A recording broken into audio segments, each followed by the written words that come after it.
ಎಲ್ಲರಿಗೂ ನಮಸ್ಕಾರ. ನಾನು ಡಾಕ್ಟರ್ ಜಿತೇಶ್, ನಿಸರ್ಗ ಹಾಸ್ಪಿಟಲ್ ಸಿರ್ಸಿ. ನೀವು ಕೆಲವರನ್ನ ನೋಡಿರ್ಬೋದು, ಬೆಡ್ಡಲ್ಲಿ ಮಲಗಿ 2 ನಿಮಿಷದೊಳಗೆ ಒಳ್ಳೆ ನಿದ್ರೆ ಬರುತ್ತೆ. ಆ್ಯಂಡ್ ಅವರು ತುಂಬ ಚೆನ್ನಾಗಿ ಇಡೀ ರಾತ್ರಿ ನಿದ್ರೆ ಮಾಡಿ ಬೆಳಗ್ಗೆ ಎದ್ದ ಮೇಲೆ ಕೂಡ ತುಂಬ ಆಕ್ಟಿವ್ ಆಗಿರ್ತಾರೆ. ಸೊ ನಾವು ಅವರಿಗೆ ನೋಡುವಾಗ ನಮಗೆ ಹೊಟ್ಟೆ ಉರಿ ಆಗುತ್ತೆ. ನಾವೆಲ್ಲ ಹೇಳ್ತೀವಿ ಅವನಿಗೇನು ಸ್ಟ್ರೆಸ್ ಇಲ್ಲ, ಸೊ ಹಾಗಾಗಿ ಒಳ್ಳೆ ನಿದ್ರೆ ಬರುತ್ತೆ ಅಂತ ಹೇಳ್ತೀವಿ. ಬಟ್ ಆ್ಯಕ್ಚುಲಿ ಫ್ಯಾಕ್ಟ್ ಅದಲ್ಲ. ನಮ್ಮ ನಿದ್ರೆಯನ್ನು ಕಂಟ್ರೋಲ್ ಮಾಡುವಂಥ ಒಂದು ಕ್ಲಾಕ್ ಇದೆ, ಒಂದು ಸಣ್ಣ ಕ್ಲಾಕ್ ಇದೆ. ಅದು ನಮ್ಮ ಬ್ರೈನ್ ಒಳಗಿರುತ್ತೆ. ಇದಕ್ಕೆ ನಾವು ಸುಪ್ರಾಕಯಾಸ್ಮ್ಯಾಟಿಕ್ ನ್ಯೂಕ್ಲಿಯಸ್ ಅಂತ ಹೇಳ್ತೀವಿ. ಸೊ ನಾವು ಎಷ್ಟು ಗಂಟೆಗೆ ಮಲಗಬೇಕು, ಎಷ್ಟು ಚೆನ್ನಾಗಿ ಮಲಗಬೇಕು, ಎಷ್ಟು ಗಂಟೆಗೆ ಎಚ್ಚರ ಆಗಬೇಕು, ಎಷ್ಟು ಆಕ್ಟಿವ್ ಆಗಿರಬೇಕು, ಇದೆಲ್ಲ ಡಿಸೈಡ್ ಮಾಡೋದು ಈ ಕ್ಲಾಕ್. ಸೊ ನಾನು ಈ ವಿಡಿಯೋದಲ್ಲಿ ನಮ್ಮ ಈ ಸುಪ್ರಾಕಯಾಸ್ಮ್ಯಾಟಿಕ್ ನ್ಯೂಕ್ಲಿಯಸ್ ಅನ್ನ ಹೇಗೆ ಆಕ್ಟಿವೇಟ್ ಮಾಡಬೇಕು, ನಮಗೆ ನಿದ್ರೆ ಚೆನ್ನಾಗಿ ಬರಲಿಕ್ಕೆ ನಾವು ಏನೇನು ಮಾಡಬೇಕು, ನಮಗೆ ನಿದ್ರೆಹೀನತೆ ಬರಲಿಕ್ಕೆ ಇರುವಂಥ ಮುಖ್ಯ ಕಾರಣಗಳು ಏನೇನು ಅಂತ ನಿಮ್ಮೊಟ್ಟಿಗೆ ಶೇರ್ ಮಾಡ್ತೇನೆ. ನಮ್ಮ ನಿದ್ರೆ ಕ್ವಾಲಿಟಿ ಚೆನ್ನಾಗಿರಬೇಕು, ನಮಗೆ ಮಲಗಿದ ಕೂಡಲೇ ನಿದ್ರೆ ಬರಬೇಕು ಅಂತ ಇದ್ರೆ ನಾವು ಮಲಗುದು ಆ ಒಂದು ಸಿಚುವೇಶನ್ ಅಷ್ಟೇ ಇಂಪಾರ್ಟೆಂಟ್ ಅಲ್ಲ. ಅಂದರೆ ನಾವು ಒಳ್ಳೆ ಕತ್ಲಿರುವಂಥ ರೂಮಲ್ಲಿ ಮಲಗುದು ಒಂದೇ ಇಂಪಾರ್ಟೆಂಟ್ ಅಲ್ಲ. ನಾವು ಹೇಗೆ ಹೇಳ್ತೀವಿ, ನಾವು ಎದ್ದು ಕೂಡಲೇ ಬೆಡ್ಡಿಂದ ಎದ್ದು ಕೂಡಲೇ ಏನು ಮಾಡ್ತೀವಿ ಅಂತ most important thing actually. So ನಾನೀಗ ಹೇಳಿದ್ದೇನೆ, ನಮ್ಮ ನಿದ್ರೆಯನ್ನು ಕಂಟ್ರೋಲ್ ಮಾಡುವಂಥ ಒಂದು ಸಣ್ಣ ಬಯಾಲಜಿಕಲ್ ಕ್ಲಾಕ್ ಇದೆ. ಅದಕ್ಕೆ ನಾವು ಸುಪ್ರಾಕಯಾಸ್ಮ್ಯಾಟಿಕ್ ನ್ಯೂಕ್ಲಿಯಸ್ ಅಂತ ಹೇಳ್ತೀವಿ. ಸೊ ಇದೇನು ಮಾಡುತ್ತೆ, ನಮ್ಮ ಒಂದು ಸರ್ಕೇಡಿಯನ್ ರಿಥಮ್ ಅಂತ ಇದೆ. ನೀವೇ ನೋಡಿ, ನಮಗೆ ಕ್ಲಾಕ್ ಇಲ್ಲ ಅಂದರೂ ಕೂಡ ನಾವು ಬೆಳಿಗ್ಗೆ ಬೆಳಕು ಬರುವಾಗ ನಮಗೆ ಎಚ್ಚರ ಆಗುತ್ತೆ. ನಾವು ಇಡೀ ನಮ್ಮ ಲೈಫಲ್ಲಿ, ಅಂದರೆ ನಮ್ಮ ಡೇಯಲ್ಲಿ ನಾವು ಇಡೀ ಎಲ್ಲ activities correct time to time ನಾವು ಮಾಡ್ತೀವಿ.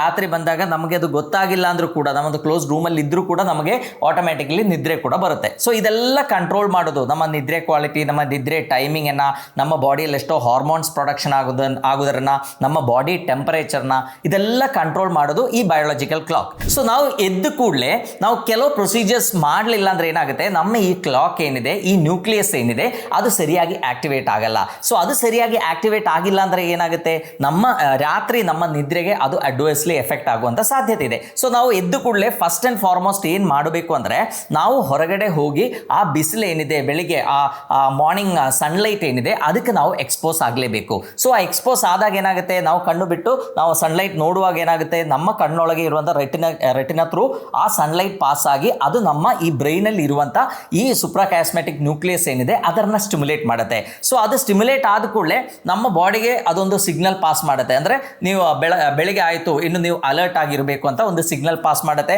ನಮ್ಮ ಬಾಡಿಯಲ್ಲಿ ಕಾರ್ಟಿಸೋಲ್ ಲೆವೆಲ್ಸ್ ಎಲ್ಲ ಚೆನ್ನಾಗಿ ಇಂಪ್ರೂವ್ ಆಗುತ್ತೆ. And at the same time ಅದು ಏನು ಮಾಡುತ್ತೆ ಅಂದರೆ, ನಮ್ಮ ಬಾಡಿಯಲ್ಲಿ, ನಮ್ಮ ಬ್ರೈನಲ್ಲಿ ಇರುವಂಥ ಪೀನಿಯಲ್ ಗ್ಲ್ಯಾಂಡ್ ಅಂತ ಇದೆ. ಸೊ ಈ ಪೀನಿಯಲ್ ಗ್ಲ್ಯಾಂಡ್ ಫಂಕ್ಷನ್ ಏನು, melatonin production. Melatonin is the main sleep hormone. ನಮಗೆ ನಿದ್ರೆ ಚೆನ್ನಾಗಿರಬೇಕು ಅಂದರೆ ಈ ಮೆಲಾಟೋನಿನ್ ಪ್ರೊಡಕ್ಷನ್ ಚೆನ್ನಾಗಾಗಬೇಕು. ಸೊ ಇದೇನು ಮಾಡುತ್ತೆ, ನಮ್ಮ ಈ ಸುಪ್ರಾಕಯಾಸ್ಮ್ಯಾಟಿಕ್ ನ್ಯೂಕ್ಲಿಯಸ್ ಏನು ಮಾಡುತ್ತೆ ಅಂದರೆ, ಅದೊಂದು ಸಿಗ್ನಲ್ ಕಳಿಸಿ ಈ ಮೆಲಾಟೋನಿನ್ ಪ್ರೊಡಕ್ಷನ್ ಏನಿದೆ ಅದನ್ನು ಸ್ಟಾಪ್ ಮಾಡುತ್ತೆ. ಅದನ್ನು ಸ್ಟಾಪ್ ಮಾಡಿದಾಗ ಏನಾಗುತ್ತೆ, ನಾವು ತುಂಬ ಅಲರ್ಟ್ ಆಗಿರ್ತೀವಿ, ನಮಗೆ ನಿದ್ರೆ ಏನು ಬರಲ್ಲ, ಇಡೀ ದಿವಸ ನಮಗೆ ತುಂಬ ಅಲರ್ಟ್ ಆಗಿ ಕೆಲಸ ಮಾಡಲಿಕ್ಕಾಗತ್ತೆ. ಸೊ ಬಟ್ ಆ ಬೆಳಿಗ್ಗೆ ನಾವು ಆ ಬೆಳಕು ನೋಡಿದಾಗ ಅದು ನಮ್ಮ ಈ ಸುಪ್ರಾಕಯಾಸ್ಮ್ಯಾಟಿಕ್ ನ್ಯೂಕ್ಲಿಯಸ್ ಏನಿದೆ ಅದನ್ನು ಆಕ್ಟಿವೇಟ್ ಮಾಡಿದಾಗ ಅಲ್ಲಿಂದ ಆ ನಿಮಿಷದಿಂದ ಒಂದು 14 to 16 ಅವರ್ಸ್ಗೆ ನಮ್ಮ ಮೆಲಾಟೋನಿನ್ ಪ್ರೊಡಕ್ಷನ್ ಏನಿದೆ ಅದು ಅಟ್ ದ ಪೀಕ್ ಹೋಗಿರುತ್ತೆ. ಸೊ ಅದು ನಾವು ಬೆಳಿಗ್ಗೆ ನಾವು ಲೈಟ್ ಎಕ್ಸ್ಪೋಸ್ ಮಾಡಿಲ್ಲ, ನಾವು ಮನೆಯೊಳಗೇನೆ ಕೂತ್ಕೊಂಡಿದ್ವಿ ಅಂದರೆ ಏನಾಗುತ್ತೆ, ನಮಗೆ ಸರಿಯಾಗಿ ಸನ್ಲೈಟ್ ಎಕ್ಸ್ಪೋಸ್ ಆಗಿಲ್ಲ ಅಂದರೆ ನಮಗೆ ನಮ್ಮ ಈ ಸುಪ್ರಾಕಯಾಸ್ಮ್ಯಾಟಿಕ್ ನ್ಯೂಕ್ಲಿಯಸ್ ಏನಿದೆ, ಈ ಬಯಾಲಜಿಕಲ್ ಕ್ಲಾಕ್ ಏನಿದೆ ಅದನ್ನು ಆಕ್ಟಿವೇಟ್ ಮಾಡಲಿಕ್ಕಾಗಲ್ಲ. So at the same time ನಮ್ಮ ಮೆಲಾಟೋನಿನ್ ಪ್ರೊಡಕ್ಷನ್ ಏನಿದೆ ಅದನ್ನು ಕೂಡ ಕಂಪ್ಲೀಟ್ ಆಗಿ ಬ್ಲಾಕ್ ಮಾಡಲಿಕ್ಕಾಗಲ್ಲ. ಅದು ಬ್ಲಾಕ್ ಮಾಡಿಲ್ಲ ಅಂದರೆ ಏನಾಗುತ್ತೆ, ನಮಗೆ ಇಡೀ ದಿವಸ ನಾವು ಒಂಥರ ಅಷ್ಟೊಂದು ಆಕ್ಟಿವ್ ಆಗಿರ್ಲಿಕ್ಕಾಗಲ್ಲ. ಆ್ಯಂಡ್ ನೈಟ್ ಕೂಡ ಆ ಮೆಲಾಟೋನಿನ್ ಪ್ರೊಡಕ್ಷನ್ ಪೀಕಿಗೆ ಹೋಗದೇ ಇದ್ದಿದ್ದಕ್ಕೆ ನಮಗೆ ಸರಿಯಾಗಿ ನಿದ್ರೆ ಕೂಡ ಬರಬೇಕು ಅಂತ ಇಲ್ಲ.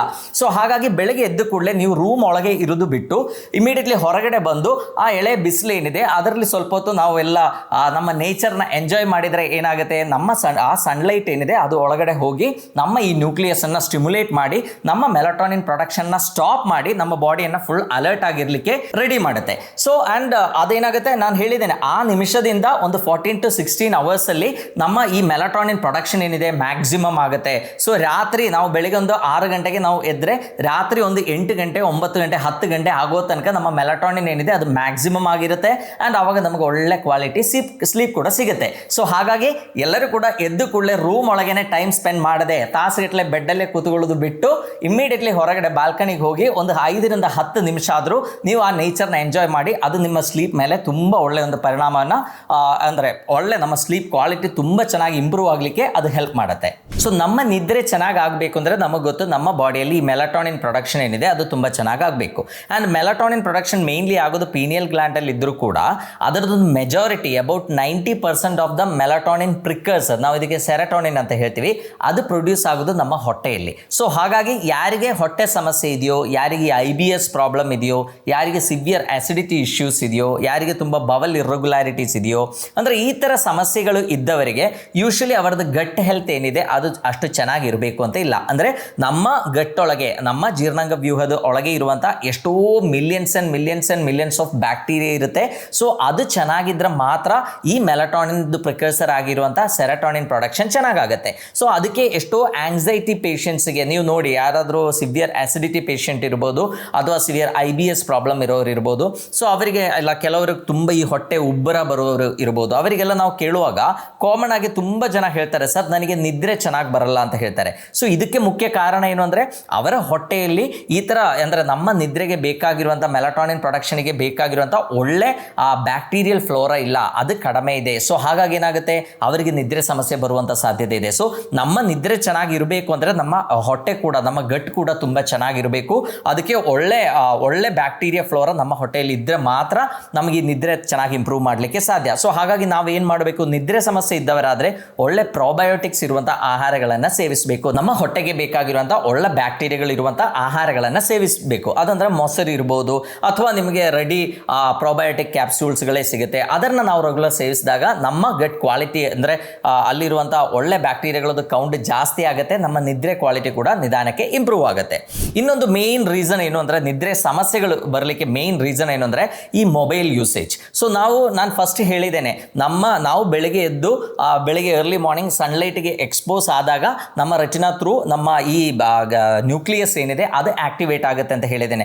ಅದು ಆಕ್ಟಿವೇಟ್ ಆಗಿ ಅರೌಂಡ್ 14 to 16 ಅವರ್ಸಲ್ಲಿ ನಮ್ಮ ಬಾಡಿಯಲ್ಲಿ ಈ ಮೆಲಟಾನಿನ್ ಪ್ರೊಡಕ್ಷನ್ ಏನಿದೆ ಜಾಸ್ತಿ ಆಗುತ್ತೆ. ಬಟ್ ನಾವು ಕಂಟಿನ್ಯೂಸ್ಲಿ ನೈಟ್ ಕೂಡ ಅಥವಾ ಇಡೀ ದಿವಸ ನಾವು ಈ ಮೊಬೈಲ್ ಯೂಸ್ ಮಾಡ್ತಾ ಇದ್ದಾಗ ಅದರಿಂದ ಕೂಡ ಈ ಬ್ಲೂ ರೈಸ್ ಏನಿದೆ ಅದು ನಮ್ಮ ಕಣ್ಣೊಳಗಿಂದ ಪಾಸ್ ಆಗಿ ಈ ಬ್ರೈನಲ್ಲಿ ಇರುವಂಥ ಈ ನ್ಯೂಕ್ಲಿಯಸ್ ಅನ್ನು ಸ್ಟಿಮ್ಯುಲೇಟ್ ಮಾಡುತ್ತೆ. ಆ್ಯಂಡ್ ಏನಾಗುತ್ತೆ, ನಮ್ಮ ಈ ಸುಪ್ರಾಕ್ಯಾಸ್ಮ್ಯಾಟಿಕ್ ನ್ಯೂಕ್ಲಿಯಸ್ ಏನಿದೆ ಅದಕ್ಕೆ ಒಂಥರ ಕನ್ಫ್ಯೂಷನ್ ಆದಾಗ ಆಗುತ್ತೆ. ಸೊ ನಮ್ಮ ಮೆಲಟಾನಿನ್ ಪ್ರೊಡಕ್ಷನ್ ಏನಿದೆ ಅದರಲ್ಲಿ ಕೆಲವು ಇರ್ರೆಗ್ಯುಲಾರಿಟೀಸ್ ಬರುವಂಥ ಸಾಧ್ಯತೆ ಇದೆ. ಸೊ ನಮ್ಮ ನಿದ್ರೆ ಕೂಡ ಹ್ಯಾಂಪರ್ ಆಗುವಂಥ ಸಾಧ್ಯತೆ ಇದೆ. ಸೊ ನಾವು ಏನು ಮಾಡಬೇಕು, ಆದಷ್ಟು ಮೊಬೈಲ್ ಫೋನ್ದು ಕೆಲಸ ಏನು, ಅದು ಮೇನ್ಲಿ ನಾವು ಯೂಸ್ ಮಾಡೋದು ಕಾಲ್ ಅಟೆಂಡ್ ಮಾಡಲಿಕ್ಕೆ. ಸೊ ಆದಷ್ಟು ಅದಕ್ಕೆ ಅದು ಬಳಸಬೇಕು. ನಾವು ಕಂಟಿನ್ಯೂಸ್ ಆಗಿ ಈ ರೀಲ್ಸ್ ನೋಡೋ ಹ್ಯಾಬಿಟ್ ಏನಿದೆ ಅದು ತುಂಬ ಜಾಸ್ತಿ ಇದೆ. ಆ ಡಿಫ್ರೆಂಟ್ ಬ್ರೈಟ್ನೆಸ್ಸಲ್ಲಿ ಇರುತ್ತೆ, ಡಿಫ್ರೆಂಟ್ ಲೈಟ್ ಇರುತ್ತೆ. ಸೊ ಅದೆಲ್ಲ ರಾತ್ರಿ ನಾವು ಈಗ 1 by 1 ಈಗಿರೋ ಮಕ್ಕಳಿಗೆ ನೀವು ನೋಡಿರ್ಬೋದು, ದೇ ಆರ್ ಇಂಪೇಷೆಂಟ್. ಅವರಿಗೆ ಒಂಥರ ಕಾನ್ಸ್ಟೆಂಟ್ ಆಗಿ ಒಂದೇ ಕೆಲಸ ಮಾಡ್ತಾ ಇರಲಿಕ್ಕೆ ಆಗೋದೇ ಇಲ್ಲ. ಒಂದು ರೀಲ್ ನೋಡಿದ ಕೂಡಲೇ ಹೀಗೆ ಮಾಡ್ತಾ ಇರ್ತಾರೆ. ಸೊ ಹಾಗಾಗಿ ಏನಾಗುತ್ತೆ, ಅವರ ಬ್ರೈನಲ್ಲಿ ಈ ಮೆಲಟಾನಿನ್ ಪ್ರೊಡಕ್ಷನ್ ಸರಿಯಾಗಿ ಆಗಬೇಕು ಅಂತಿಲ್ಲ, ಅವರಿಗೆ ನಿದ್ರೆ ಸಮಸ್ಯೆಗಳು ಬರುವಂಥ ಸಾಧ್ಯತೆ ಇದೆ. ಎಷ್ಟೋ ಮಕ್ಕಳಿಗೆ ನಿದ್ರೆಹೀನತೆ ಸಮಸ್ಯೆ ಇಷ್ಟು ಸಣ್ಣ ವಯಸ್ಸಲ್ಲೇ ಸ್ಟಾರ್ಟ್ ಆಗ್ತಾ ಇದೆ. ಅವರು ಮಲ್ಕೊಂಡಿರ್ತಾರೆ, ಅಪ್ಪ ಅಮ್ಮ ಏನು ಅನ್ಕೊಳ್ತಾರೆ, ಚೆನ್ನಾಗಿ ನಿದ್ರೆ ಮಾಡ್ತಾ ಇದ್ದಾನೆ ಅಂತ ಅನ್ಕೊಳ್ತಾರೆ. ಬಟ್ ಹಾಗಾಗಲ್ಲ, ಅವನು ಇಡೀ ರಾತ್ರಿ ಹಾಗೆ ಸುಮ್ಮನೆ ಒಂಥರ ಅವೇಕೆಂಡ್ ಸ್ಟೇಜಲ್ಲೇ ಇರುತ್ತೆ. ನೆಕ್ಸ್ಟ್ ಡೇ ಹೇಳುವಾಗ ಕೂಡ ಒಂದ್ಸಲ ಬ್ರೈನ್ ಫಾಗ್ ಇರುತ್ತೆ. ಅವಾಗ ತಂದೆ ತಾಯಿ ಬಂದು ಹೇಳ್ತಾರೆ, ನನ್ನ ಮಗನಿಗೆ ಓದ್ಲಿಕ್ಕೆ ಆಗ್ತಾ ಇಲ್ಲ, ನೆನಪಿನ ಶಕ್ತಿ ಇಲ್ಲ ಅಂತ ಹೇಳ್ತಾರೆ. ಅದಕ್ಕೆ ಮುಖ್ಯ ಕಾರಣ ಏನು, ಈ ಮೊಬೈಲ್ ರೆಗ್ಯುಲರ್ ಆಗಿ ಯೂಸ್ ಮಾಡೋದರಿಂದ ನಮಗೆ ಸರಿಯಾಗಿ ನಿದ್ರೆ ಕ್ವಾಲಿಟಿ ಇಂಪ್ರೂವ್ ಮಾಡ್ಲಿಕ್ಕೆ ಆಗ್ತಾ ಇಲ್ಲ. ಸೊ ಹಾಗಾಗಿ ನೆಕ್ಸ್ಟ್ ಡೇ ಮಕ್ಕಳು ಏನಿರ್ತಾರೆ, ಫುಲ್ಲಿ ಕನ್ಫ್ಯೂಸ್ಡ್ ಸ್ಟೇಜಲ್ಲಿ ಇರ್ತಾರೆ. ನಾವು ಬೆಳಿಗ್ಗೆ ಎದ್ದಾಗ ತುಂಬ ಎನರ್ಜೆಟಿಕ್ ಆಗಿ, ತುಂಬ ಫ್ರೆಶ್ ಆಗಿ, ತುಂಬ ಆಕ್ಟಿವ್ ಆಗಿ ಕೆಲಸ ಮಾಡಬೇಕು ಅಂತಿದ್ರೆ sound sleep is very important. ನಾವು ನೋಡಿರ್ತೀವಿ ಎಷ್ಟೋ ಕೇಸಸ್ಸಲ್ಲಿ ಅವರೆಲ್ಲ ಲೈಫ್ ಸ್ಟೈಲು ಫಾಲೋ ಮಾಡಿ ಚೆನ್ನಾಗಿ ವ್ಯಾಯಾಮ ಮಾಡ್ತಾರೆ, ಒಳ್ಳೆ ಆಹಾರ ತಗೊಳ್ತಾರೆ, ಎಲ್ಲದೂ ಮಾಡ್ತಾರೆ, ಬಟ್ ನಿದ್ರೆ ಚೆನ್ನಾಗಿ ಮಾಡಲ್ಲ ಅಂತ ಒಂದೇ ಒಂದು ಕಾರಣಕ್ಕೆ ಎಷ್ಟೋ ಸಿವಿಯರ್ ಆಗಿರುವಂಥ ಹೆಲ್ತ್ ಪ್ರಾಬ್ಲಮ್ಸ್ ಬಂದಿರೋದು ನಾವು ಎಷ್ಟೋ ಸಲ ನೋಡಿರ್ತೀವಿ. ಸೊ ನಿದ್ರೆ ಏನಿದೆ, ನಮ್ಮ ಆರೋಗ್ಯ ಚೆನ್ನಾಗಿ ಆಗಬೇಕು ಅಂದರೆ ನಿದ್ರೆ ಚೆನ್ನಾಗಿ ಇರಲೇಬೇಕು. ನಮಗೊಂದು 7 to 8 ಅವರ್ಸ್ ಆದರೂ ನಾವು ತುಂಬ ಚೆನ್ನಾಗಿ ಮಲಗಲೇಬೇಕಾಗತ್ತೆ. ಯಾಕೆಂದರೆ ನಮ್ಮ body is like A factory. ಈ ಫ್ಯಾಕ್ಟ್ರಿಲಿ ಎಷ್ಟೋ ಕೆಲಸಗಳು ನಡೀತಾ ಇರ್ತದೆ. ನಮ್ಮ ಬಾಡಿಯಲ್ಲಿರುವಂಥ ಕಿಡ್ನಿ ಇರ್ಬೋದು, ಬಾಕಿ ಇರುವಂಥ ಪ್ರತಿಯೊಂದು ಆರ್ಗನ್ಸು ಕೂಡ ಅದಕ್ಕೆ ಆಗಿರುವಂಥ ಸ್ಟ್ರೆಸ್ಸನ್ನು ಕಡಿಮೆ ಮಾಡಿ ಅದರದ್ದು ರಿಪೇರಿ ವರ್ಕ್ ನಡೆಯುವುದೇ ಈ ರಾತ್ರಿ ಟೈಮಲ್ಲಿ. ಸೊ ಹಾಗಾಗಿ ನಾವು ಚೆನ್ನಾಗಿ ನಿದ್ರೆ ಮಾಡಲಿಲ್ಲ ಅಂದರೆ ಏನಾಗುತ್ತೆ, ಇದರ ಮೇಲೆ ನಮ್ಮ ಬಾಡಿಯಲ್ಲಿ ಇರುವಂಥ ಎಲ್ಲ ಆರ್ಗನ್ಸ್ ಮೇಲೆ ಎಕ್ಸ್ಟ್ರಾ ಒತ್ತಡ ಆಗುತ್ತೆ. ಅದು ಹಾಳಾಗ್ಲಿಕ್ಕಿರುವಂಥ ಸಾಧ್ಯತೆಗಳು ಕೂಡ ಜಾಸ್ತಿ ಆಗುತ್ತೆ. ಸೊ ಒಳ್ಳೆ ನಿದ್ರೆ, ನಮ್ಮ ಆರೋಗ್ಯ ಇಂಪ್ರೂವ್ ಆಗಲಿಕ್ಕೆ ಒಳ್ಳೆ ನಿದ್ರೆ ನಾವು ಮಾಡಲೇಬೇಕಾಗುತ್ತೆ. ಸೊ ಆದಷ್ಟು ಈ ಮೊಬೈಲ್ ಫೋನ್ ಯೂಸೇಜ್ ಏನಿದೆ ಅದನ್ನು ಆದಷ್ಟು ಕಡಿಮೆ ಮಾಡಿ.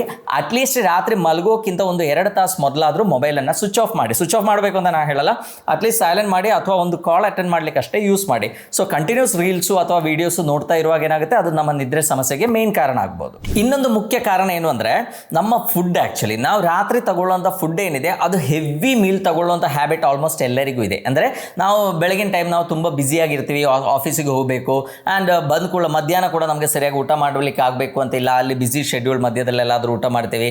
ಬಟ್ ರಾತ್ರಿ ಮನೆ ಬಂದ ಮೇಲೆ ಎಲ್ಲರೂ ಸೇರಿ 9, 9:30, 10 ಗಂಟೆ ಆಗುವಾಗ ಒಳ್ಳೆ ಚೆನ್ನಾಗಿ ಊಟ ಮಾಡ್ತಾರೆ. ಅದು ಕೂಡ ಯಾವ ಥರ ಇರುತ್ತೆ, ಹೈ ಕಾರ್ಬೋಹೈಡ್ರೇಟ್ ಇರುವಂಥ ಆಹಾರಗಳನ್ನು ಸೇವಿಸ್ತೀವಿ. ಸೊ ನಾವು ಅದಾದ ಕೂಡಲೇ ನಮಗೆ ಇಮಿಡಿಯೇಟ್ಲಿ ಎಲ್ಲ ವಾಕಿಂಗು ಆ ಥರ ಎಲ್ಲ ಮಾಡುವಂಥ ಹ್ಯಾಬಿಟ್ ಇಲ್ಲ, ನಾವು ಹೋಗಿ ಮಲಗಿಬಿಡ್ತೀವಿ. ಸೊ ಮಲಗಿದಾಗ ಏನಾಗುತ್ತೆ, ಒಂದು ನಮ್ಮ ಬ್ರೀತಿಂಗನ್ನು ಅದು ಎಫೆಕ್ಟ್ ಮಾಡುತ್ತೆ. ಯಾಕಂದರೆ ಹೊಟ್ಟೆ ತುಂಬಿಕೊಂಡು ಹೋಗಿ ನಾವು ಮಲಗಿದ ಕೂಡಲೇ ನಮ್ಮ ಬ್ರೀತಿಂಗ್ ಮೇಲೆ ಎಫೆಕ್ಟ್ ಆಗುತ್ತೆ.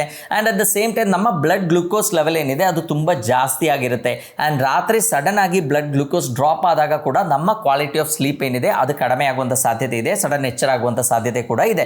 ಸೊ ಹಾಗಾಗಿ ನಾವು ಏನು ಮಾಡಬೇಕು, ಅಟ್ಲೀಸ್ಟ್ ಮಲಗೋಕ್ಕಿಂತ ಒಂದು 2 hours 2.5 hours ಮೊದಲಾದರೂ ನಾವು ಫುಡ್ ತೊಗೊಂಡಿರಬೇಕು, ಅಂದರೆ ಊಟ ಮಾಡಿರಬೇಕು. ಆ್ಯಂಡ್ ಆದಷ್ಟು ಅದು ಲೈಟ್ ಆಗಿರುವಂಥ ಆಹಾರ ತಗೊಂಡ್ರೆ ತುಂಬ ಒಳ್ಳೆಯದು. ಲೈಟ್ ಆಗಿ ಅಂತ ನಾವು ಹೇಳೋದು ಹೈ ಗ್ಲೂಕೋಸ್ ಇರುವಂಥ ಆಹಾರಗಳನ್ನು ಆದಷ್ಟು ಅವಾಯ್ಡ್ ಮಾಡೋದು ಒಳ್ಳೆಯದು. ತುಂಬ ಜಾಸ್ತಿ ಕ್ವಾಂಟಿಟಿಯಲ್ಲಿ ಅನ್ನ ಅಥವಾ ಯಾವುದೇ ದೋಸೆ ಯಾವುದೇ, ಕೆಲವರು ಹೇಳ್ತಾರೆ ನಾವು ರಾತ್ರಿ ಬರೀ ಬೆಳಗಿನ ತಿಂಡಿ ಅಷ್ಟೇ ತಿಂತೀವಿ, ಬಟ್ ಎಷ್ಟು ತಿಂತೀವಿ ಇಸ್ ಮೋಸ್ಟ್ ಇಂಪಾರ್ಟೆಂಟ್. ಸೊ ರಾತ್ರಿ ಆದಷ್ಟು ನಾವು ಈ ಥರ ಗ್ರೈನ್ಸ್ ಇರುವಂಥ ಆಹಾರಗಳನ್ನು ಕಡಿಮೆ ಮಾಡಿ ಒಳ್ಳೆ ಬ್ಯಾಲೆನ್ಸ್ಡ್ ಆಗಿರುವಂಥ ಫುಡ್, ಪ್ರೋಟೀನ್ ಇರಬೇಕು, ಫ್ಯಾಟ್ ಇರಬೇಕು, ಚೆನ್ನಾಗಿ ಫೈಬರ್ ಕೂಡ ಇರುವಂಥ ಆಹಾರಗಳನ್ನು ನಾವು ಸೇವಿಸಿದರೆ ಏನಾಗುತ್ತೆ, ನೆಕ್ಸ್ಟ್ ಡೇ ಒಳ್ಳೆ ಮೋಷನ್ ಆಗಲಿಕ್ಕೂ ಕೂಡ ಇದು ತುಂಬ ಹೆಲ್ಪ್ ಆಗುತ್ತೆ. ನಮ್ಮ ಗಟ್ ಹೆಲ್ತ್ ಕೂಡ ಇಂಪ್ರೂವ್ ಆಗಲಿಕ್ಕೆ ಹೆಲ್ಪ್ ಆಗುತ್ತೆ. ನಮ್ಮ ಬಾಡಿಗೆ ಒಂದು ಬರ್ಡನ್ ಆಗಲ್ಲ, ಸಡನ್ ಕ್ರ್ಯಾಶ್ ಆಫ್ ಶುಗರ್ ಇರಲ್ಲ. ಸೊ ನಮಗೆ ಸ್ಲೀಪ್ ಕ್ವಾಲಿಟಿ ಏನಿದೆ ಅದು ತುಂಬ ಚೆನ್ನಾಗಿ ಇಂಪ್ರೂವ್ ಮಾಡಲಿಕ್ಕೂ ಕೂಡ ಆಗುತ್ತೆ. ನಮ್ಮ ನಿದ್ರೆ ಸರಿಯಾಗಿ ಆಗದೇ ಇರಲಿಕ್ಕೆ ಇನ್ನೊಂದು ಮುಖ್ಯ ಕಾರಣ ಅಂದರೆ ಟೈಮಿಂಗ್. ಆ್ಯಕ್ಚುಲಿ ನಾವು ರೆಗ್ಯುಲರ್ಲಿ ಆ ಬೆಡ್ಗೆ ಹೋಗೋ ಟೈಮ್ ಏನಿದೆ ಅದನ್ನು ನಾವು ಆದಷ್ಟು ಮೇಂಟೈನ್ ಮಾಡಬೇಕು. ನಿಮಗೆ ಗೊತ್ತಿರ್ಬೋದು, ಈ ಜೆಟ್ ಲ್ಯಾಗ್ ಅಂತ ಹೇಳ್ತೀವಿ. ಯಾವುದಾದ್ರೂ ಈಗ ಅಮೇರಿಕಾದಲ್ಲಿರೋರು ಇಲ್ಲಿ ಬಂದರೆ ಅಥವಾ ನ್ಯೂಜಿಲ್ಯಾಂಡಲ್ಲಿರೋರು ಇಲ್ಲಿ ಬಂದಾಗ ಅವರಿಗೆ ಏನಾಗುತ್ತೆ, ಸಡನ್ಲಿ ತುಂಬ ಆ ಟೈಮ್ ಚೇಂಜ್ ಆಗೋದಕ್ಕೆ ಅವರಿಗೆ ಸರಿಯಾಗಿ ನಿದ್ರೆ ಬರಬೇಕು ಅಂತಿಲ್ಲ. ಸೊ ಅದಕ್ಕೆ ಬೇಗ ನಮ್ಮ ಈಗ ನ್ಯೂಕ್ಲಿಯಸ್ ಏನಿದೆ ಅದಕ್ಕೆ ಬೇಗ ಅಡ್ಜಸ್ಟು ಆಗಿಬಿಡುತ್ತೆ. ವಿತಿನ್ ನೋ ಟೈಮ್ ಅದು ಅಡ್ಜಸ್ಟ್ ಆಗಿ ಕರೆಕ್ಟಾಗಿ ನಿದ್ರೆ ಪ್ಯಾಟರ್ನ್ನ ಸರಿ ಮಾಡಲಿಕ್ಕೂ ಅದಕ್ಕೆ ಆಗುತ್ತೆ. ಬಟ್ ನಾವು ರೆಗ್ಯುಲರ್ ಬೇಸಿಸಲ್ಲಿ ನಾವು ಸರಿಯಾಗಿರುವಂಥ ಒಂದು ಟೈಮಿಗೆ ನಿದ್ರೆ ಮಾಡಲಿಲ್ಲ ಅಂದರೆ ಏನಾಗುತ್ತೆ, ಎಲ್ಲರಿಗೂ ಕೆಲವರಿಗೆ ನೀವು ನೋಡಿರ್ಬೋದು, ಒಂದು ರಾತ್ರಿ ಒಂದು 10 ಗಂಟೆ ಆಗುವಾಗ ತುಂಬ ಜಾಸ್ತಿ ನಿದ್ರೆ ಬರುತ್ತೆ, ತುಂಬ ಚೆನ್ನಾಗಿ ನಿದ್ರೆ ಬರುತ್ತೆ. ಆ ಟೈಮಲ್ಲಿ ಅವರು ಮಲಗಿದ್ರೆ ಒಳ್ಳೆ ಒಂದು 10 ಸೆಕೆಂಡಲ್ಲಿ ಅವರಿಗೆ ಚೆನ್ನಾಗಿ ನಿದ್ರೆ ಬರುತ್ತೆ. ಬಟ್ ಕೆಲವರು ಏನು ಮಾಡ್ತಾರೆ, ಆ ಟೈಮು ನಿದ್ರೆ ಬಂದಿರುತ್ತೆ, ಬಟ್ ಆ ಟೈಮ್ ಚೇಂಜ್ ಆಗಿಬಿಡುತ್ತೆ. ಅಂದರೆ ಅವರು ಬೇರೆ ಏನಾದರೂ ಒಂದು ಆಕ್ಟಿವಿಟಿ ಅಥವಾ ಮೊಬೈಲ್ ಹಿಡ್ಕೊಂಡು ಕೂತ್ಕೊಳ್ತಾರೆ, ಆ ಟೈಮ್ ಚೇಂಜ್ ಆಗಿ ನೆಕ್ಸ್ಟ್ ಡೇ ಅವ್ರು ಏನು ಮಾಡ್ತಾರೆ, 11-11ವರೆಗೆ ಮಲಗಿಬಿಡ್ತಾರೆ, ಇನ್ನೊಂದು ದಿವಸ 10 ಗಂಟೆ ಮಾಡ್ತಾರೆ. ಸೊ ಅವಾಗ ಏನಾಗುತ್ತೆ, ಒಂದು ಪರ್ಫೆಕ್ಟ್ ಆಗಿರುವಂಥ ಒಂದು ಬಯಾಲಜಿಕಲ್ ಕ್ಲಾಕ್ ಏನಿದೆ ಅದು ನಮ್ಮ ಬಾಡಿಯಲ್ಲಿ ಸೆಟ್ ಆಗಲ್ಲ. ನಮ್ಮ ಬಾಡಿಗೆ ಗೊತ್ತಾಗಲ್ಲ ಯಾವ ಟೈಮಿಗೆ ಇವನಿಗೆ ಕರೆಕ್ಟಾಗಿ ನಿದ್ರೆ ಬರಬೇಕು. ನಾನು ಫಸ್ಟ್ ಹೇಳಿದ್ದೇನೆ, ನಿದ್ರೆ ಚೆನ್ನಾಗಿ ಬರಬೇಕು ಅಂದರೆ ಬೆಳಗ್ಗೆ ಲೈಟ್ ಚೆನ್ನಾಗಿ ನಮ್ಮ ಕಣ್ಣಿಗೆ ಬೀಳಬೇಕಾಗತ್ತೆ. ಸೊ ಅದು ಕೂಡ ಆವಾಗ ಫಾಲೋ ಆಗಲ್ಲ. ಬೆಳಗ್ಗೆ ನಾವು 7 ಗಂಟೆಗೆ ಎಚ್ಚರ ಆಗಿರ್ತೀವಿ, 7 ಗಂಟೆಗೆ ಎಚ್ಚರ ಆದಮೇಲೆ ನಾವೇನು ಮಾಡ್ತೀವಿ, ಬೆಡ್ಡಲ್ಲೇ ಇದ್ದರೆ ಏನಾಗುತ್ತೆ, ನೆಕ್ಸ್ಟ್ ನಾವು ಸನ್ಲೈಟ್ ಎಕ್ಸ್ಪೋಸ್ ಆಗೋದೇ ಲೇಟ್ ಆದಾಗ ಏನಾಗುತ್ತೆ, ರಾತ್ರಿ ನಮ್ಮ ಮೆಲಟೋನಿನ್ ಪ್ರೊಡಕ್ಷನ್ ಕೂಡ ಅಷ್ಟೇ ಲೇಟ್ ಆಗುವಂಥ ಸಾಧ್ಯತೆ ಇದೆ. ಸೊ ಲೇಟ್ ನೈಟ್ ನಮಗೆ ನಿದ್ರೆ ಬರುವಂಥ ಸಾಧ್ಯತೆಗಳು ಜಾಸ್ತಿ. And at the same time ನಾವು ಬೆಳಗ್ಗೆ ಬೇಗ ಎದ್ದು ಸನ್ಲೈಟ್ ಎಕ್ಸ್ಪೋಸ್ ಆದರೆ ಏನಾಗುತ್ತೆ, ಅಲ್ಲಿಂದ ಒಂದು 16 ಅವರ್ಸಿಗೆ ನಮ್ಮ ಮೆಲಟೋನಿನ್ ಪ್ರೊಡಕ್ಷನ್ ಮ್ಯಾಕ್ಸಿಮಮ್ ಆಗಿರುತ್ತೆ. ಸೊ ನಮಗೆ ಬೇಗ ಒಂದು ಹೆಲ್ತಿಯಾಗಿ ಒಂದು ಅರೌಂಡ್ 10 ಗಂಟೆಗೆ ನಮಗೆ ನಿದ್ರೆ ಬರುವಂಥ ಸಾಧ್ಯತೆ ತುಂಬ ಜಾಸ್ತಿ ಇದೆ. ಸೊ ಹಾಗಾಗಿ ನಾವು ಏನು ಮಾಡಬೇಕು, ಎದ್ದು ಕೂಡಲೇ ಸನ್ಲೈಟಿಗೆ ಎಕ್ಸ್ಪೋಸ್ ಆಗಬೇಕು, ಬೇಕಾದ್ರೆ ಒಂದು ವಾಕ್ ಹೋಗಿ ಬರ್ಬೋದು, ಅದು ತುಂಬ ಒಳ್ಳೆಯದು. And at the same time ರಾತ್ರಿ ಮಲಗುವಾಗ ಕೂಡ ನಾವು ಆದಷ್ಟು ಆ ಟೈಮನ್ನು ಮೇಂಟೈನ್ ಮಾಡಲಿಕ್ಕೆ ಪ್ರಯತ್ನ ಮಾಡಬೇಕು. ಇನ್ನು ಇದೆಲ್ಲ ಮೇಂಟೈನ್ ಮಾಡಿದರೂ ಕೂಡ ಕೆಲವರಿಗೆ ನಿದ್ರೆ ಸಮಸ್ಯೆ ಬರುವಂಥ ಸಾಧ್ಯತೆಗಳಿದೆ. ಅದು ಮೇ ಬಿ ಕೆಲವು ಡೆಫಿಷಿಯನ್ಸೀಸ್ ಅಲ್ಲಿ ಆಗ್ಬೋದು. ಈಗ ನಿದ್ರೆ ಸಮಸ್ಯೆ ಇದ್ದವರು ತಗೋಬೇಕಾಗಿರುವಂಥ ಒಂದು ಒಳ್ಳೆ ಮೆಡಿಸಿನ್ ಯಾವುದು ಅಂತ ಕೇಳಿದ್ರೆ ಮೆಗ್ನೀಷಿಯಂ. ಆ್ಯಕ್ಚುಲಿ ಮೆಗ್ನೀಷಿಯಂ ಮೆಡಿಸಿನ್ ಅಲ್ಲ, ಒಂದು ಜಸ್ಟ್ ಒಂದು ಫುಡ್. ಅದು ನಮಗೆ ನಮ್ಮ ಈ ಸೊಪ್ಪು ಪಲ್ಯಗಳೇನಿದೆ ಅದರಲ್ಲಿ ತುಂಬ ಚೆನ್ನಾಗಿ ಮೆಗ್ನೀಷಿಯಂ ನಮಗೆ ಸಿಗುತ್ತೆ. ಇಲ್ಲ ಮೆಗ್ನೀಷಿಯಂ ಸಪ್ಲಿಮೆಂಟ್ಸ್ ಕೂಡ ನಮಗೆ ಬೇಕಾದಷ್ಟಿದೆ. ಮೆಗ್ನೀಷಿಯಂ ಗ್ಲೈಸಿನೇಟ್ ಎಲ್ಲ ತಗೊಂಡಾಗ ನಮ್ಮ ನಿದ್ರೆ ಕ್ವಾಲಿಟಿ ಏನಿದೆ ಅದು ತುಂಬ ಚೆನ್ನಾಗಿ ಇಂಪ್ರೂವ್ ಆಗುತ್ತೆ. ಬಿಕಾಸ್ ಆ ಮೆಗ್ನೀಷಿಯಂ ಏನಿದೆ it's called as A coming mineral. ನಮ್ಮ ಸ್ಟ್ರೆಸ್ಸನ್ನು ಕಡಿಮೆ ಮಾಡಲಿಕ್ಕೆ, ನಮ್ಮ ನರಗಳದ್ದು ಇರಿಟೇಷನ್ ಕಡಿಮೆ ಮಾಡಲಿಕ್ಕೆ ಆ್ಯಂಡ್ ನಮಗೆ ಒಳ್ಳೆ ನಿದ್ರೆ ಬರಲಿಕ್ಕೆಲ್ಲ ಈ ಮೆಗ್ನೀಷಿಯಂ ಏನಿದೆ ಒನ್ ಆಫ್ ದ ಬೆಸ್ಟ್ ಅಂತ ಹೇಳ್ಬೋದು. ಸೊ ಹಾಗಾಗಿ ಯಾರಿಗಾದರೂ ನಿದ್ರೆ ಸಮಸ್ಯೆ ಇದ್ದರೆ ಬೇಕಾದ್ರೆ ಅವರು ಮೆಗ್ನೀಷಿಯಂ ಸಪ್ಲಿಮೆಂಟ್ಸ್ನೆಲ್ಲ ತಗೊಳ್ಳೋದು ಕೂಡ ತುಂಬ ಒಳ್ಳೆಯದು. ಇಲ್ಲ ನ್ಯಾಚುರಲಿ ನೀವು ಒಂದು ಸೊಪ್ಪಿಂದು ಪಲ್ಯ ಅಥವಾ ಸೊಪ್ಪಿನ ಜ್ಯೂಸ್ ಮಾಡಿ ತಗೊಳ್ಳೋದು ಕೂಡ ನಿಮ್ಮ ನಿದ್ರೆ ಇಂಪ್ರೂವ್ ಮಾಡಲಿಕ್ಕೆ ತುಂಬ ಹೆಲ್ಪ್ ಆಗುತ್ತೆ. ಆ್ಯಂಡ್ ಅದೇ ಥರ ಈ ಹಾಲೇನಿದೆ, ಬಿಸಿ ಹಾಲೇನಿದೆ ಅದು ಕೂಡ ನಿದ್ರೆ ಬರಲಿಕ್ಕೆ one of the best medicine ಅಂತ ನಾವು ಹೇಳ್ಬೋದು. ಬಿಕಾಸ್ ಆ ಹಾಲಲ್ಲಿರುವಂಥ ಒಂದು ಅಮಿನೋ ಆಸಿಡ್ ಟ್ರಿಪ್ಟೋಫನ್ ಏನಿದೆ ಅದು ನಮ್ಮ ಬ್ರೈನಲ್ಲಿ ಸ್ಲೀಪ್ ಇಂಡ್ಯೂಸ್ ಮಾಡಲಿಕ್ಕೆ ಅಂದರೆ ಒಂದು ಒಳ್ಳೆ ಇಂಗ್ರೀಡಿಯೆಂಟ್ ಅಂತ ಹೇಳ್ತೀವಿ. ಸೊ ಹಾಗಾಗಿ ಯಾರಿಗಾದರೂ ನಿದ್ರೆ ಸಮಸ್ಯೆ ಇದ್ದವರಾದರೆ ರಾತ್ರಿ 1 ಗ್ಲಾಸ್ ಹಾಲು ಕುಡಿಯೋದು ಕೂಡ ತುಂಬ ಒಳ್ಳೆಯದು. ಆ್ಯಂಡ್ ಮೆಲಟೋನಿನ್ ಸಪ್ಲಿಮೆಂಟ್ಸು ಕೂಡ ಈ ನಿದ್ರೆ ಸಮಸ್ಯೆಗೆ ಒನ್ ಆಫ್ ದ ಬೆಸ್ಟ್ ಅಂತ ಹೇಳ್ಬೋದು. ನಾನು ಹೇಳಿದ್ದೇನೆ, ನಮ್ಮ ಮೇನ್ ಸ್ಲೀಪ್ ಹಾರ್ಮೋನ್ ಏನಿದೆ ಅದು ಮೆಲಟೋನಿನ್ ಅಂತ ನಾವು ಅದಕ್ಕೆ ಹೇಳ್ತೀವಿ. ಸೊ ಮೇನ್ಲಿ ಯಾರಿಗೆ ಸ್ಲೀಪ್ ಇನಿಷಿಯೇಟ್ ಆಗಲಿಕ್ಕೆ ಸಮಸ್ಯೆಗಳಿರುತ್ತೋ, ಅಂದರೆ ಈಗ ಮಲಗಿದ ಕೂಡಲೇ ನಿದ್ರೆ ಬರೋದೇ ಇಲ್ಲ, ತಾಸುಗಟ್ಟಲೆ ಮಲ್ಕೊಂಡಿರಬೇಕು ಅಂತ ಇದ್ದವರಿಗೆ ಮೆಲಟೋನಿನ್ ಏನಿದೆ one of the best supplement ಅಂತ ನಾವು ಹೇಳ್ತೀವಿ. ಸೊ ಒಂದು 3 milligrams ಆಫ್ ಮೆಲಟೋನಿನ್ ರಾತ್ರಿ ಮಲಗೋಕ್ಕಿಂತ 1-2 ತಾಸು ಮೊದಲು ತಗೊಳ್ಳೋದ್ರಿಂದ ನಮ್ಮ ಮೆಲಟೋನಿನ್ ಲೆವೆಲ್ಸ್ ಇಂಪ್ರೂವ್ ಆಗುತ್ತೆ, ನಮಗೆ ನಿದ್ರೆ ಕೂಡ ತುಂಬ ಚೆನ್ನಾಗಿ ಬರುವಂಥ ಸಾಧ್ಯತೆ ಇದೆ. ಇನ್ನು ನಿದ್ರೆ ಬರಲಿಕ್ಕೆ ಇರೋದು ಮೇನ್ ಒಂದು ಟ್ರಿಕ್ ಏನಂದರೆ, ನಾವು ಡೇ ಟೈಮಲ್ಲಿ ಅಟ್ಲೀಸ್ಟ್ ಫಿಸಿಕಲಿ ತುಂಬ ಆಕ್ಟಿವ್ ಆಗಿರಲಿಕ್ಕೆ ಪ್ರಯತ್ನ ಮಾಡಬೇಕು. ಅಂದರೆ ಫಿಸಿಕಲ್ ಎಕ್ಸರ್ಷನ್ ಆಗಬೇಕು. ನಾವು ಚೆನ್ನಾಗಿ ಏನಾದರೂ ಕೆಲಸ ಮಾಡಿದರೆ ಅಥವಾ ಏನಾದರೂ ಆಟ ಎಲ್ಲ ಆಡಿದ ಕೂಡಲೇ ಏನಾಗುತ್ತೆ, ನಮಗೆ ರಾತ್ರಿ ಆಗುವಾಗ ನಮ್ಮ ಬಾಡಿಗೆ ಸುಸ್ತಾಗುತ್ತೆ, ನಮ್ಮ ಮೆಲಟೋನಿನ್ ಚೆನ್ನಾಗಿ ಪ್ರೊಡ್ಯೂಸ್ ಆಗುತ್ತೆ, ನಮಗೆ ಒಳ್ಳೆ ನಿದ್ರೆ ಕೂಡ ಬರುತ್ತೆ. ನೀವೇ ಅಬ್ಸರ್ವ್ ಮಾಡಿ ನೋಡಿ, ಮಕ್ಕಳಿಗೆ ಈ ವೆಕೇಷನ್ ಟೈಮಲ್ಲಿ ಕರೆಕ್ಟ್ 9 ಗಂಟೆ ಅಂದರೆ ಆದ ಕೂಡಲೇ ಅವ್ರಿಗೆ ಹೋಗಿ ನಿದ್ರೆ ಮಾಡಿಬಿಡ್ತಾರೆ. ಬಿಕಾಸ್ ಇಡೀ ದಿವಸ ಆಟ ಆಡಿರ್ತಾರೆ, ಅವರು ಫಿಸಿಕಲಿ ತುಂಬ ಎಕ್ಸೈಟೆಡ್ ಆಗಿರ್ತಾರೆ. ಸೊ ಹಾಗಾಗಿ ಅವರಿಗೆ ನಿದ್ರೆ ಕೂಡ ತುಂಬ ಚೆನ್ನಾಗಿ ಬೇಗ ಬರುತ್ತೆ ಆ್ಯಂಡ್ ಅವ್ರ ನಿದ್ರೆ ಕ್ವಾಲಿಟಿ ಕೂಡ ತುಂಬ ಚೆನ್ನಾಗಿ ಇಂಪ್ರೂವ್ ಆಗಿರುತ್ತೆ. ಸೊ ನಾವು ಏನಾದರೂ ಡೇ ಟೈಮಲ್ಲಿ ಚೆನ್ನಾಗಿ ಫಿಸಿಕಲ್ ಆಕ್ಟಿವಿಟೀಸ್ ಮಾಡಿದರೆ ನಮ್ಮ ನಿದ್ರೆ ಏನಿದೆ ಅದು ಇಂಪ್ರೂವ್ ಮಾಡಲಿಕ್ಕಾಗುತ್ತೆ. ಇನ್ನು ಕೆಲವರು ಹೇಳ್ತಾರೆ, ಸರ್ ನನಗೆ ರಾತ್ರಿ ಚೆನ್ನಾಗಿ ನಿದ್ರೆ ಬರೋದೇ ಇಲ್ಲ, ನಾವು ಕೇಳುವಾಗ ಗೊತ್ತಾಗುತ್ತೆ ಅವರು ಮಧ್ಯಾಹ್ನ ಕೂಡ ಮಲಗ್ತಾರೆ ಅಂತ. ಸೊ ಅದು ಅಷ್ಟು ಒಳ್ಳೆ ಹ್ಯಾಬಿಟ್ ಅಂತ ನಾನು ಹೇಳಲ್ಲ.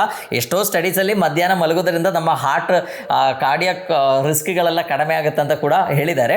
But at the same time ನಿದ್ರೆ ಸಮಸ್ಯೆ ಇದ್ದವರಾದರೆ ಏನು ಮಾಡಬೇಕು, ಮಧ್ಯಾಹ್ನ ಮಲಗುವ ಆ ಹ್ಯಾಬಿಟ್ ಏನಿದೆ ಅದು ಆದಷ್ಟು ಅವಾಯ್ಡ್ ಮಾಡಬೇಕು. ಯಾಕಂದರೆ ನಾವು ಅದಕ್ಕೆ ಪವರ್ ನ್ಯಾಪ್ ಅಂತ ಹೇಳ್ತೀವಿ. ಅಂದರೆ ಮಧ್ಯಾಹ್ನ ಒಂದು ಸ್ವಲ್ಪ ಹೊತ್ತು, 1 ತಾಸು ಅಥವಾ ಅರ್ಧ ತಾಸು ಮಲಗಿದ್ರೆ ಅವರಿಗೆ ಸಖತ್ ರಿಲ್ಯಾಕ್ಸ್ಡ್ ಆಗಿಬಿಡ್ತಾರೆ, ಅವರು ತುಂಬ ಆಕ್ಟಿವ್ ಆಗಿರ್ತಾರೆ. But at the same time ಆ ರಾತ್ರಿ ಆ ಮೆಲಟೋನಿನ್ ಪ್ರೊಡಕ್ಷನಿಗೆಲ್ಲ ಇದೊಂದು ಇಂಪ್ಯಾಕ್ಟ್ ಆಗುತ್ತೆ. ಸೊ ಹಾಗಾಗಿ ಸರಿಯಾಗಿ ಮೆಲಟೋನಿನ್ ಪ್ರೊಡಕ್ಷನ್ ಆಗಿಲ್ಲ ಅಂದರೆ ಏನಾಗುತ್ತೆ, ನಾವು ಮಲಗಿದ್ರು ತುಂಬ ತಾಸುಗಟ್ಟಲೆ ನಮಗೆ ನಿದ್ರೆ ಬರಲ್ಲ, ನಿದ್ರೆ ಸಮಸ್ಯೆಗಳು ಡೆವಲಪ್ ಆಗುವಂಥ ಸಾಧ್ಯತೆ ಕೂಡ ಇದೆ. ಸೊ ಆದಷ್ಟು ಡೇ ಟೈಮ್ ಸ್ಲೀಪಿಂಗ್ ಹ್ಯಾಬಿಟ್ ಏನಿದೆ ಅದನ್ನು ಆದಷ್ಟು ನಾವು ಅವಾಯ್ಡ್ ಮಾಡಬೇಕು.